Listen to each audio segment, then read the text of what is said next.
É muito comum quando a gente está começando um estudo da estatística, né, tentando entender toda a linha do tempo do processo, se confundir com algumas definições e algumas denominações, tá? Eu recebi nessa semana um comentário de um aluno no meu Instagram informando o seguinte. Ele me perguntou: após correlação em R2, todo aquele passo a passo, não haverá um teste hipótese? Ou existe alguma situação em que na regressão não necessite de um teste hipótese? Eu sou curioso, não sou estatístico, mas não seria impossível averiguar com segurança o quanto uma variável influencia a outra sem o risco de não dar chute? É uma pergunta, não estou afirmando, obrigado por responder. Aqui, o que a gente estava discutindo anteriormente era o fato de que, em uma análise específica, eu falei que o cliente não queria utilizar teste hipótese e queria utilizar regressão. E esse seguidor lá comentou sobre, tá aí, como é que eu posso validar uma interpretação se eu não utilizei teste hipótese? Então eu montei esse vídeo aqui para que a gente consiga entender mais ou menos a estrutura e como é que funciona toda a coisa, tá?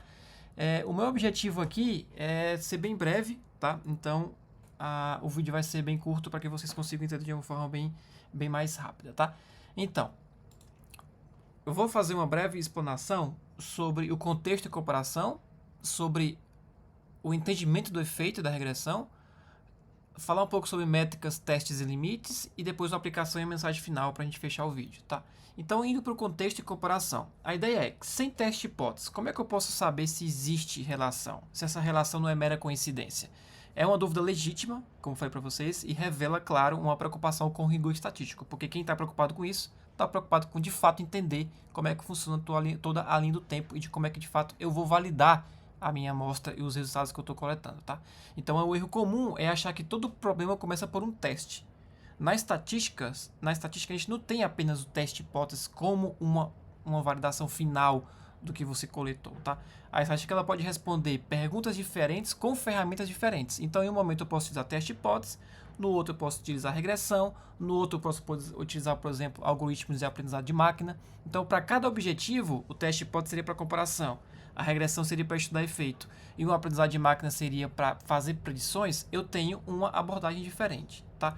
As perguntas típicas quando eu tenho um objetivo de comparar as médias são diferentes? Existe associação entre as variáveis? Eu coletei as médias de uma turma A e as médias da turma B. Qual a diferença de médias? Quem é que tem maior média? A turma A ou a turma B? Eu apliquei um treinamento em 2 grupos de idosos. Qual foi o que teve o maior efeito? Eu apliquei um tratamento antes, fiz um treinamento e apliquei o tratamento depois. Esse treinamento houve efeito? Aqui eu posso utilizar teste T, a nova correlação, e a ideia é rejeitar ou não a minha hipótese. A hipótese nula, no caso, seria, por exemplo, se você está comparando se existe diferença entre o grupo A e o grupo B, os grupos são iguais versus a hipótese alternativa, que é os grupos são diferentes. Então aqui eu não estou buscando efeito. Qual é o efeito do tratamento no grupo A? Não estou buscando quantificar, eu estou buscando comparar. Então, se você quer comparar, você vai utilizar teste hipótese. No contexto de regressão, a ideia não é comparativa. A ideia é quanto y, que é a sua variável resposta, muda quando x muda. Ou seja, além de, obviamente, eu estar comparando, eu estou quantificando. Ou seja, se eu aumentar em uma unidade x, quanto é que aumenta y? Isso no teste hipótese eu não tenho. O teste hipótese serve para comparar. É maior, é menor, é igual. Tá? Então, na regressão, eu consigo entender o efeito de uma variável sobre outra. Óbvio que existem modelos de regressões mais complexos. Eu estou falando aqui do modelo mais simples, que é qual? Quando eu tenho uma variável resposta e uma variável explicativa. Para que vocês entendam, y vai ser minha resposta, o que eu quero predizer, o que eu quero prever, e x minha explicativa.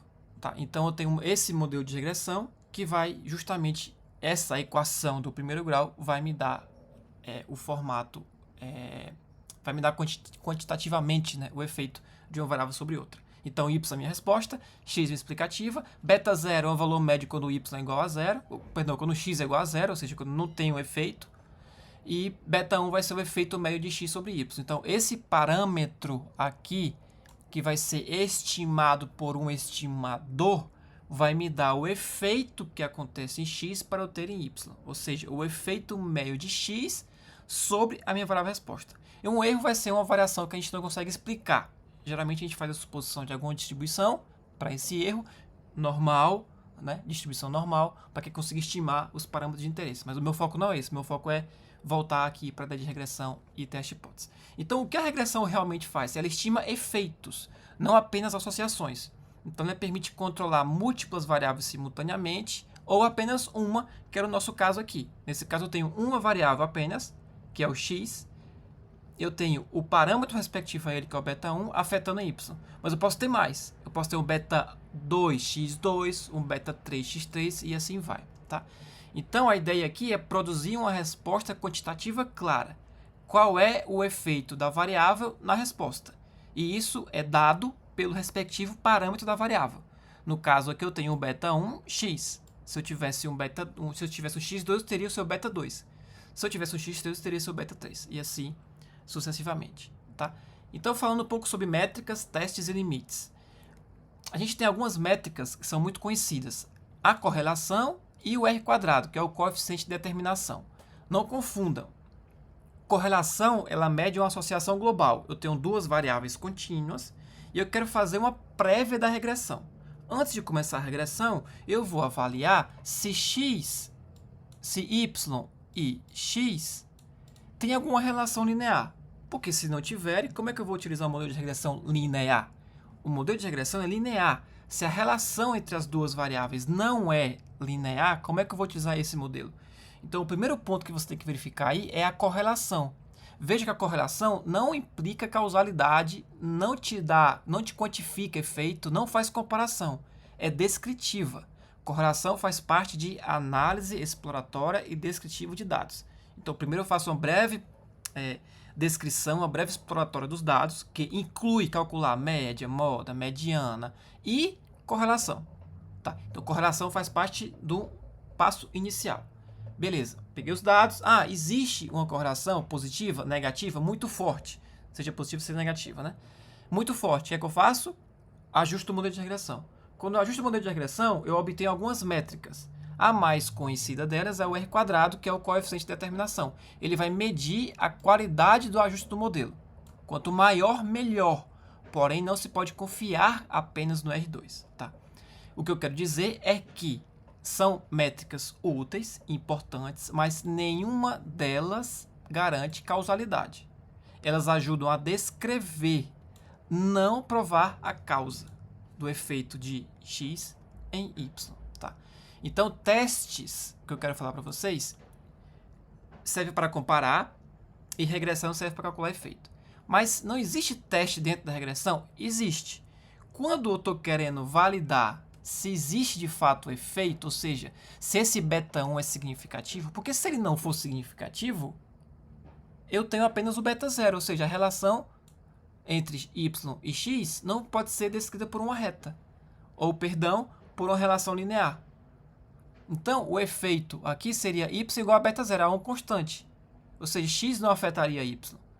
Se eu quero avaliar se x afeta em y, eu preciso testar se beta 1 é igual a 0 ou não. É aí que entra teste de hipótese dentro da regressão. Então, teste de hipótese compara, regressão calcula efeito. Mas para eu saber esse efeito aqui, é calculado um teste de hipótese aqui também. Sobre quem? Sobre beta 1. Então, eu faço um teste de hipótese sobre o parâmetro da regressão. O objetivo, óbvio, é entender se o efeito é nulo ou não. Lembrando, se beta 1 for 0 na minha equação, essa parte aqui não vai existir. Então, a relação de y e x não é afetada nem por uma nem por outra e vai ser constante, porque y vai ser igual a beta 0. Tá? Então, voltando. Elas surgem como consequência do modelo. Não é que eu estou querendo, por esse teste, calcular o efeito. Não, esse teste me diz, tá, esse beta 1 que está aí é significativo? É. Terminou a história. O próximo passo agora é saber o valor de beta 1. Qual é o valor de beta 1 para eu saber o efeito de x em y, para eu quantificar esse efeito? Aí já é regressão, não é mais teste de hipótese. Tá? Então, em problemas preditivos, significância não é o central, embora é preciso que o seu parâmetro seja significativo para eu construir um modelo de regressão. Tá? Mas o foco na regressão vai ser a ideia de generalização, a ideia de impacto prático, o erro fora da amostra, dentre outros pontos. Tá? Testes servem para comparação e regressão serve para entender efeito. A pergunta vem antes do método, ou seja, teste, comparação, regressão, efeito. Mas dentro da regressão, para eu saber se esse efeito é significativo ou não, eu preciso calcular um teste hipótese. Tá? Bem, é isso. Espero que vocês tenham entendido a ideia central da comparação e da diferença entre um teste hipótese e um modelo de regressão. Se você quer saber mais detalhes sobre estatística, entender a fundo o porquê das coisas, vem aqui no link que está na descrição do meu vídeo para que eu possa te apresentar todo o meu projeto sobre estatística e ciência de dados. Te espero lá.